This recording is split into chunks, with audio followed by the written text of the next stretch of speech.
Welcome back, you gorgeous weirdos. Good morning, good afternoon, good evening. I'm so glad you're here. So AZUREBEAUTY sent over this dip kit. Now this is a smaller dip kit, but there is method to our madness. And thank you so much to AZUREBEAUTY for continuing to support my channel and sponsor this video. We're gonna jump right in eventually when I get this box open because I'm me. So when I was talking to AZUREBEAUTY about what kind of content I was going to do for this video, they had mentioned wanting to see something inspired by the Met Gala and by the theme of the Met Gala. So I was perusing Google, as one does, for inspo, and I saw a lot of the dresses that were being worn at this Met Gala, and a lot of them were gorgeous, giant, flowy, floral print type gowns. So I'm like, okay, we're gonna do something inspired by a Met Gala dress. And I think I wanna do blues with some stamped flowers. Now you could totally do nail art if you want to, but you know me, I've been on a stamping journey over the last couple of months. So that's what we're gonna do. But this dip kit has literally everything you need to do your own dip powder nails at home if that is something that you are into. It comes with your liquids, extra bottle brushes, the softest dust brush ever. This brush is staying on my nail desk because I'm obsessed with this nail brush now. And you get the 4 dip powders. So I'm gonna go through the whole process with you. We're gonna do all the dipping. I'll show you a little bit of how I file. We're gonna do this over extensions because that's generally what I like to do. And then I'll show you how to do the stamping. I'm going to use the liquids that I use currently. Same exact liquids, just larger sizes, but I already have the bottles open. So that's what I'm going to do. And we're going to pop out these dip powders. And then I'm going to show you the inspo. This dress was absolutely stunning. Wait till you guys see it. So I'm going to be using all 4 colors, which I don't typically do. I'm a pretty basic manicure person, but I figured let me use all 4 colors for this manicure because they're so well coordinated, and I love that about AZUREBEAUTY. This is the inspo dress that I saw, so that's if that's any indication of where my mind was going. And I have this stamping plate. It's by Born Pretty. I don't think it's even being made anymore, but if I can find something similar, I'll let you know. But we're gonna get right into the dipping. So I've already prepped and applied my extensions to the nail stand. We're going to go in first, I think, with the light blue. Now, what I tend to do when I'm doing dip powder nails, I like to kind of start with my lighter colors first, and then I'll do my deeper and then my glitter.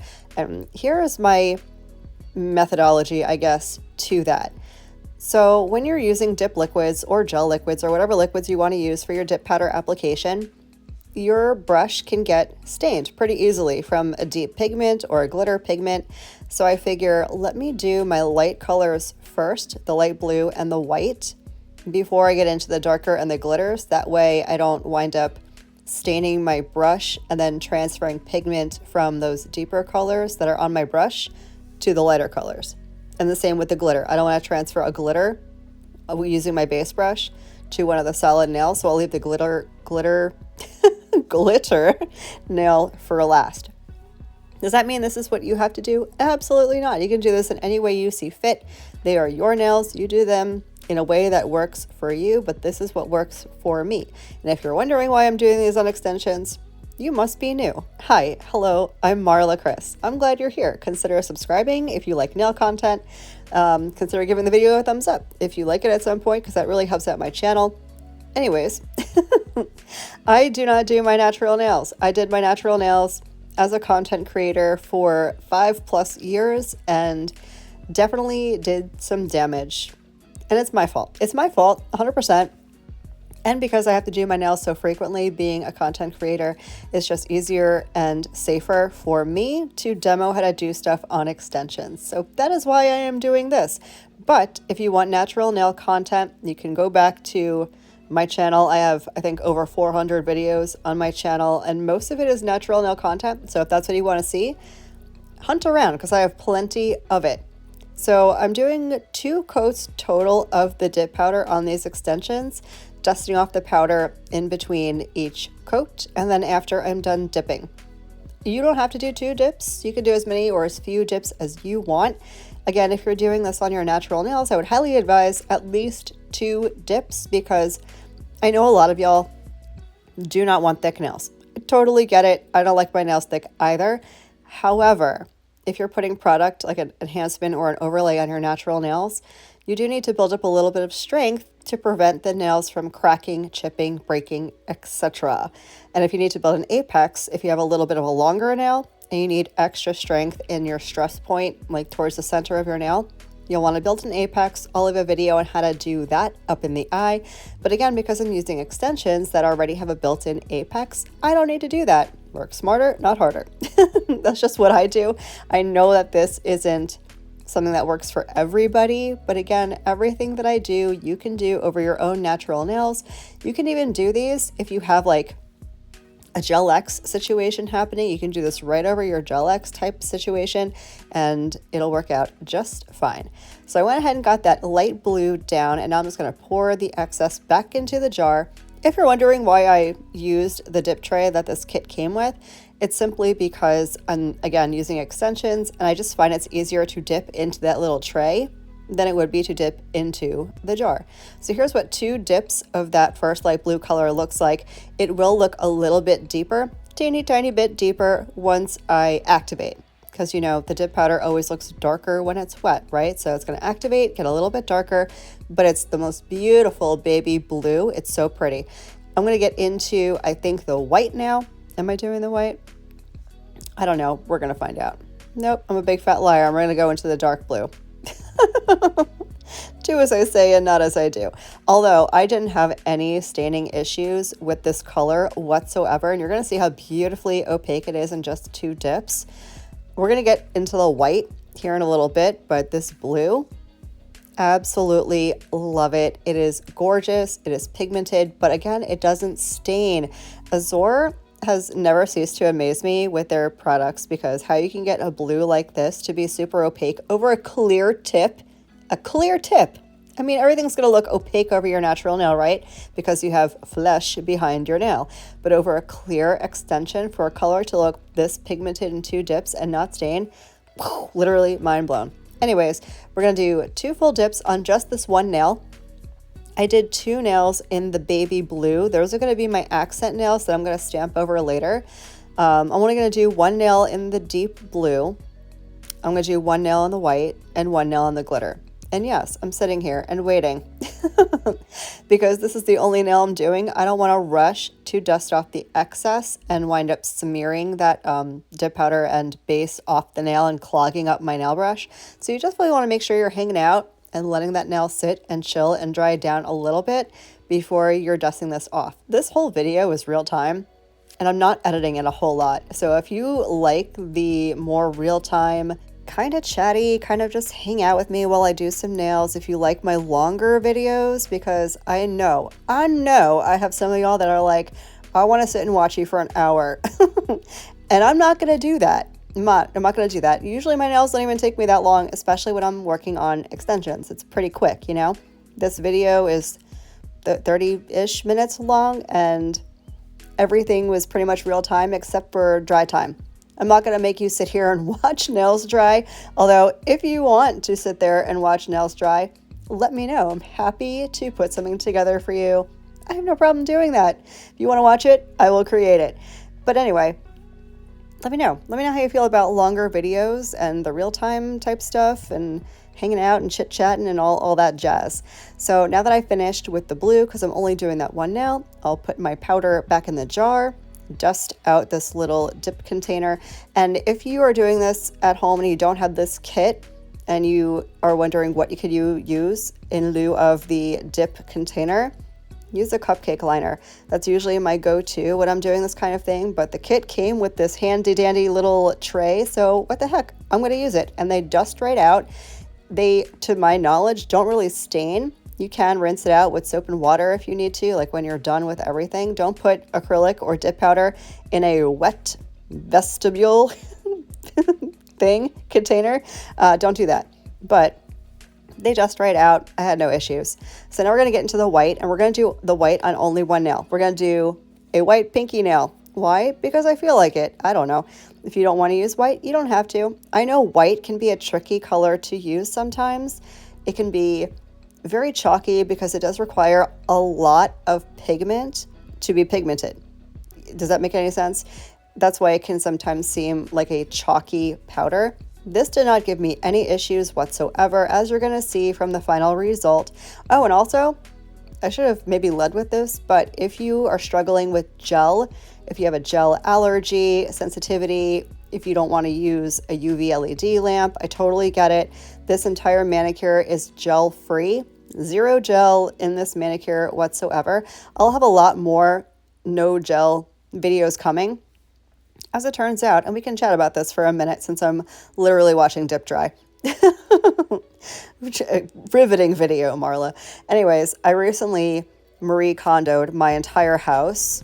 I stress clean. It's how I deal with stuff. Do I have things going on? Of course. Am I going to bore you with what's happening? Absolutely not. But I did rearrange my entire house. So I moved my nail area. I had a small corner of my living room. That was my nail studio, if you will. But I recently moved, like I said, everything. So I took my whole nail area, and now I'm pretty much the entire living room. But I put my desk up against the window in the front of my house because it's so much natural light during the day, as if there's light at nighttime. The moon is not that bright. Anyway, all this lighting that you're seeing right now is just natural light. I don't even need to use my desk lamp anymore. Will I? Probably. I'll probably still need it, on rainy days or whatever. But having the natural light was so nice. But if you're using natural light to do your nails, you cannot use gel. You want to know why? Because UV light, which comes from the sun, will cure your gels. So if you are new to doing your nails, take my advice. Don't do gel nails anywhere near UV or LED lights. That doesn't mean if you're using an LED desk lamp, your stuff is going to cure. It's probably not. My overhead light is LED, and I've never had an issue with gel curing because the wattage is simply not high enough. But the sun will cure your gel, I promise you. Anyways, we've done 2 dips of the white. I put that to the side, and now we're moving on to the glitter. This glitter is beautiful. It was giving me total Cinderella vibes. It's so stinking cute. I just love it. I'm going to do 2 dips of this, and I am not clear encapsulating anything. Nothing, not even this glitter, and we're going to buff over it and see what happens. Spoiler alert, nothing bad happened. But should you clear encapsulate? It's a heated conversation because there are a lot of people on both sides going, you need to clear encapsulate everything, otherwise your life is going to be over. Or you don't have to clear encapsulate anything. It's not that big a deal. It's not that deep. I lay somewhere like in the middle of those two things. I think there are definitely certain times where you should throw clear dip powder, clear acrylic, some sort of a clear gel over your stuff to make sure when you go to file and buff, you don't disturb whatever art you did previously. You don't want to take a pigment that you need. You don't want to disturb a smile line or an ombre or anything like that. Glitters. If it was chunky glitter, I probably would have encapsulated because chunky glitters, they stick up and they can file down and be weird looking. Chunky glitter, I would still say encapsulate with something, but this glitter is very fine and I did not need to clear encapsulate it. And if I don't need to do it, I'm not gonna. I'm not. There are no laws when it comes to doing this kind of nail technique or nail overlay or nail enhancement. There's nothing in the books that there are books. There are no books, but there's nothing in the books that says thou must clear encapsulate. Okay, that doesn't exist. You don't have to. If you want to, go for it. If you don't want to, you don't have to. I just chose not to, mostly because my application is damn near flawless. I find the AZUREBEAUTY liquids and the powders work so well together. I mean, I use the Azure liquids for pretty much everything. I've never had an issue mixing and matching products ever, but specifically with this dip kit, the powders from Azure, what? I'm talking way too much during this video. The powders from Azure, they just play so beautifully. Like the way they formulated things to go together, the liquids and the powders, It's just a total match made in heaven. Everything works so well together. So now that I've gotten all the dip down, you want to make sure you're dusting off any excess powder that might be still on the nail before you activate. Once you have that done, you can go ahead and activate all of your nails. Once the activator is on, we're going to let it sit. We're going to let it sit for 2, 4, 5-ish minutes until they're nice and hard and solidified. And then I'm going to show you how to do a little filing and buffing, and you're going to see exactly my process. I'm only going to show you one nail. Don't worry, it's not going to be crazy. But I'm going to show you one nail start to finish on how I file and buff over dip powder on these extensions. And then we're getting into the nail art, and it's my favorite part. You know me, I love the nail art. I know a lot of people are like, top coat's my favorite part. And you know what? It used to be for me, but that was before I started falling in love with nail art. Now nail art's my favorite part. I love it. It's my creative outlet. It makes my soul happy. So we're going to do the nail art, and it's really super duper simple. I'm going to walk you through it, but I'm going to let these dry down. I gave it about 5 minutes, and here is what we're going to do with filing. The first thing I'm going to do is make sure all of my sides are nice and clean and crispy. That's what I'm going to do. I'm going to round out my cuticle area if I need to, square out that free edge, and just make sure there's nothing hanging over the sides of that nail. So no dip powder like seeped underneath it or anything weird like that. And again, the application was so clean, there's not a whole lot of filing to do. Once I have the perimeter squared away, I'm going to go over the entire nail with a sponge buffer and just get it nice and smooth, because again, we're not using gel. If you were using gel over top of this, you can go ahead and skip the buff if you want to, but because I'm going to do a dip top coat on 3 nails that are not getting the nail art, and then regular nail polish top coat on the 2 stamped nails, I wanted to make sure the surface was as smooth as possible so I have a nice smooth finish. So I'm going to buff over everything. I'm going to finish up the whole hand, off camera, of course, and then we're doing stamping.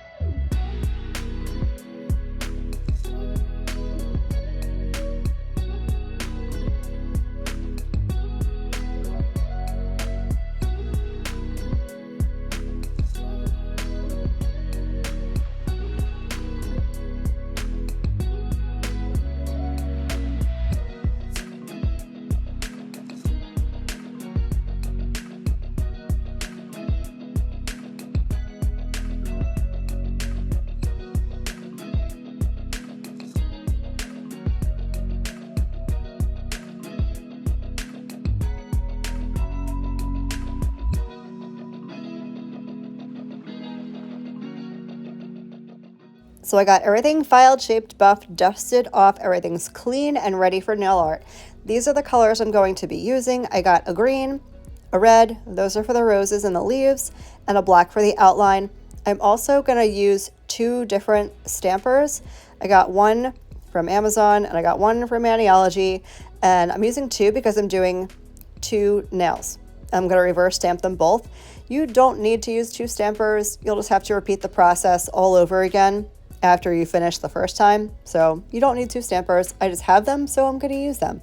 So the first thing you need to do is pick up an outline, right? I'm going to make sure my plate is completely clean. No residue, no oils, no nothing, because that'll help you get the best pickup you possibly can. But even if you take all the precautions, sometimes things don't work out, as you're about to see. I didn't flop this by any means, but sometimes it takes me a few tries to get it the way I want it. Now, I'm using this Maniology black stamping polish, and I don't know if you can notice it, but I notice it in person. This polish, it's a little old. Oh, it's a lot old. This polish is probably like 5 years old at this point, and she was thick. I'm talking like triple C thick. So I did struggle a little bit trying to get this picked up. I just wasn't happy with it. If certain lines look a certain way, if something's a little bit smushed, if it's not good, it's not good. And I'm a little picky. I'm a little picky perfectionist when it comes to this kind of stuff. So I didn't like it. I'm going to take this whole thing off and redo it again. And it's not going to be good. Third time was the charm with this one, so I'm going to struggle for another round, and then we're going to get a nice clean pickup, and then we're going to do it all over again with the other stamper because I need 2 images for 2 nails. So once I had the outline good, picked up just the way I want it, we're going to get into the reverse stamping and color these in, and it's going to be so much fun. Are you guys into stamping at all yet? If I'm not, again, I would never try to sell you on anything. I simply share what I like doing, and if y'all are into it, awesome. And if you're not, that's cool. You don't have to be, because we're all different and you can like what you like and I can like what I like, and we can all still get along and be friends, right? But if you have gotten into stamping, whether it was before me, I know I recently got on the stamping journey. That being said, I have done stamping in the past. It was a long time ago. When I first started my nail journey, I tried stamping and it was cool. It was all right. It was not for me. Okay. I had an attitude against stamping. I think it was like, stamping's fine and whatever, but I want to be able to draw that. I want to be able to paint it by hand. And that's A, very ambitious, B, very cocky. I'm not perfect. Okay, I have flaws. Sometimes I'm overconfident with things. But also, work smarter, not harder. If you can get away with doing nail art like this with stamping, as opposed to sitting there with the liner brush and doing all the details, I'm going to take stamping over any of that for 2 reasons. One, I'm really not artistically inclined. I cannot draw at all. But also, if you're trying to do your dominant hand, if you're not doing press-ons, if you're doing your natural nails and you're trying to do your dominant hand, unless you're ambidextrous, good freaking luck with that. I can't do it barely with my good hand. Never mind the bad hand. It just doesn't happen for me. So stamping can really be your best friend, your lifesaver, your saving grace if you want nail art on your dominant hand, because you can do everything with 2 hands. You don't need to use one hand or another. You can simply do what you do and then stamp it on later. If you can put your hand down, just put your left hand down. Did you put it down?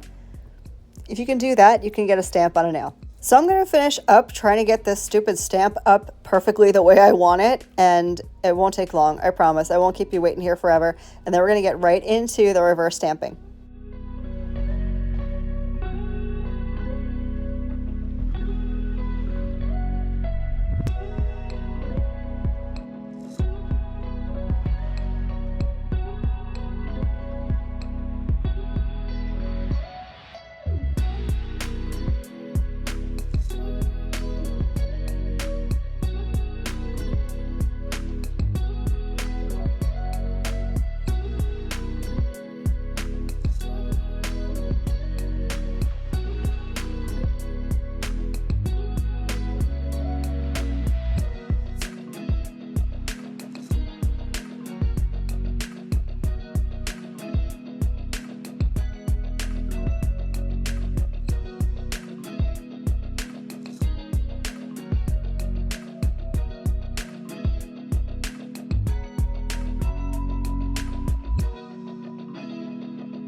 So we're ready to reverse stamp. I'm ready. Are you ready? I'm ready. So the first thing I'm going to do, I'm going to take the red polish. I'm going to start with that and a tiny little detail brush, and I'm just going to kind of fill in those roses. Now, as mentioned in a previous video, if you didn't catch it, I'll say it for you, or if you've heard it before, you're going to hear it again. Sorry, not sorry. Do not touch the stamper with the brush. Don't do it. Essentially, you're going to touch the polish to the stamper and then just move the polish around gently with the brush. I'm not saying that, the apocalypse is going to happen if you touch the brush to the stamper. It's probably going to be fine, but you do run the risk of smudging the outline or picking up the outline, and that's going to be so incredibly frustrating. So take my advice. Just don't touch the outline. Don't touch it. Let the polish touch it and then just gently move the polish around. You also want to make sure you're working with very wet polish. If you start running out of polish or if it starts to dry down a little bit, because all of this is air dry stuff, And if you're wondering about gel, if you can do stamping with gel, I have a video coming, I promise. The short answer is no, but the long answer is kind of. I'll get more in depth in a very near future video, I swear. Anyways, I don't even know what I was talking about. Wet polish. Okay, so make sure your polish is super duper wet, because if it gets thick and it starts to dry, that can also start smearing things and picking up your outlines. So you want to make sure you're working with super wet polish. I'm using another stamper as my palette. It's just very easy to clean off. I let it dry and then I'll roll it on my lint roller and it comes right off. You don't need acetone to clean it up. So that's my preferred method these days. Do I always do that? No, because I'm 42. I only have half a brain at this point. I don't always remember what I'm doing. So I'm just, what accent was that? Is that Australian? I don't even know. I'm just going to continue filling in these roses, and then we're going to move on to the leaves.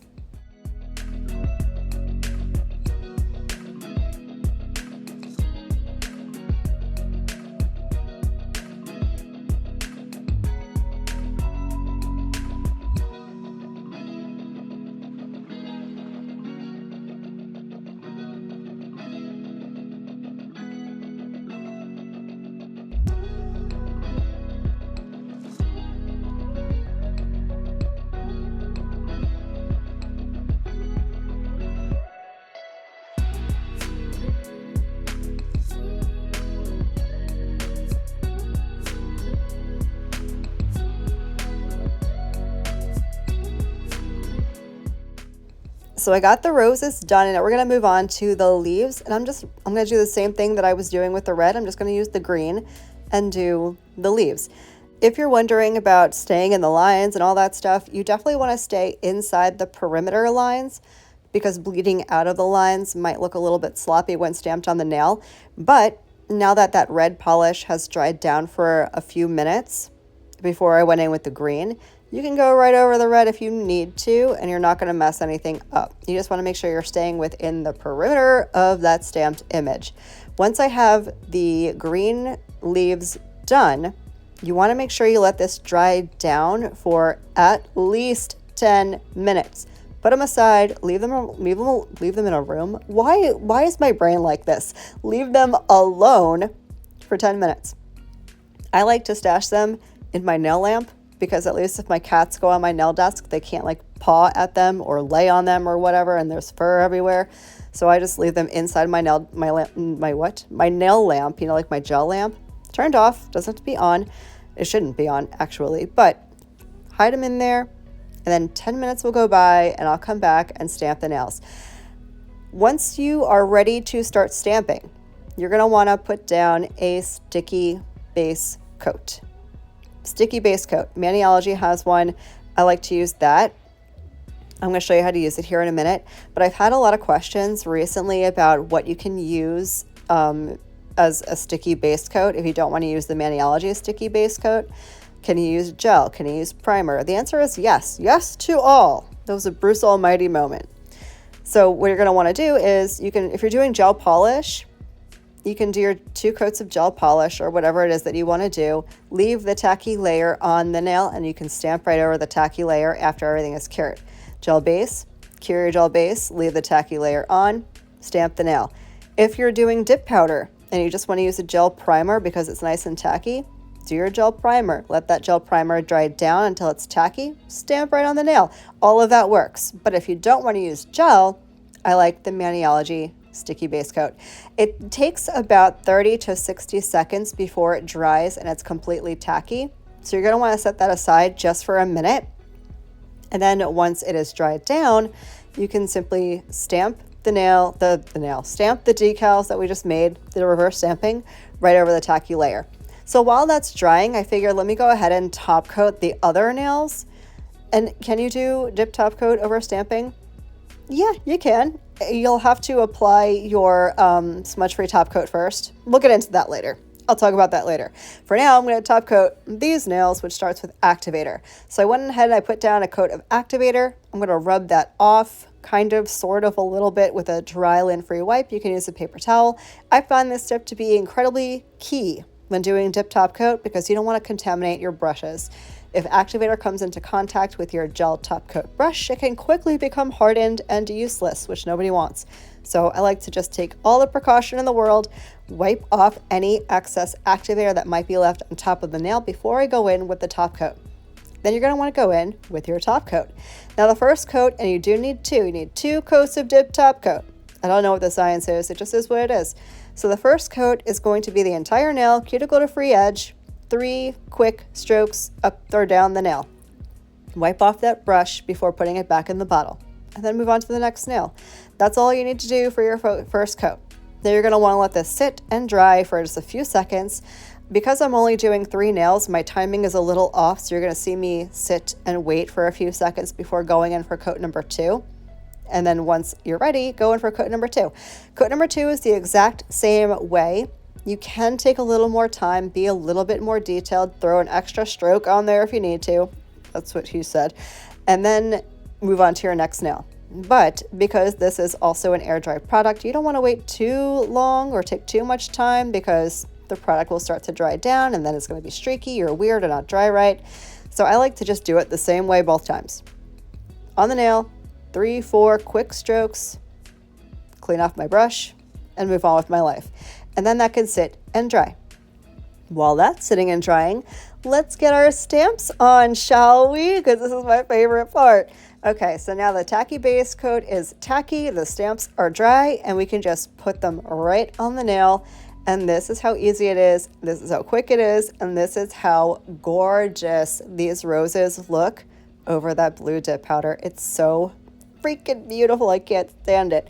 If there's anything hanging over the edge, pat them down, wipe them off with some acetone, clip them off with a nipper, pick them off with your fingers, I don't care.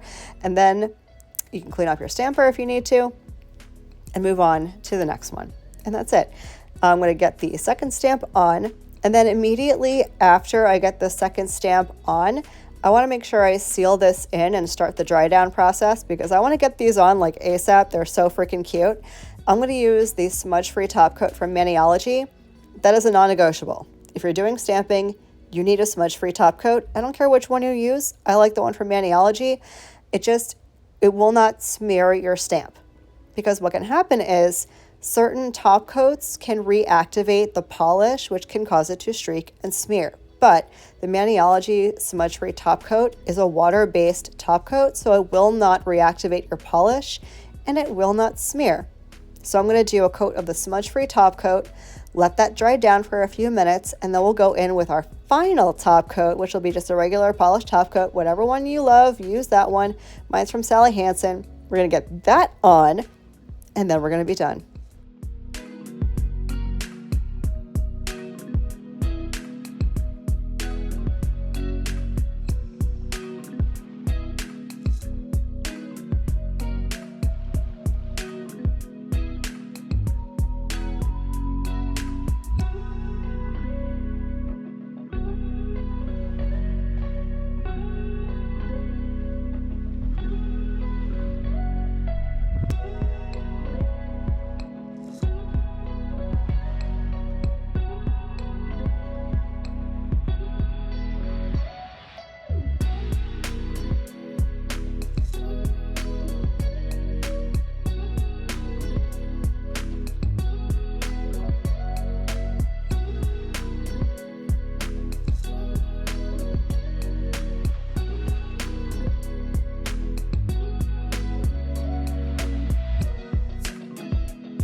So here's the finished set. I could not love these more. They're so freaking pretty. I love this. Thank you again to Azure for sending over this kit, sponsoring this video. Thank you guys for listening to me literally ramble for the last half an hour. I so appreciate y'all. I hope you liked the video. If you did, remember to give it a thumbs up. Subscribe if you're not already subscribed. I'd love to have you as part of the Manny fam. I hope the rest of your day is as beautiful as you are, and I will catch you in the next one. Love you, bye.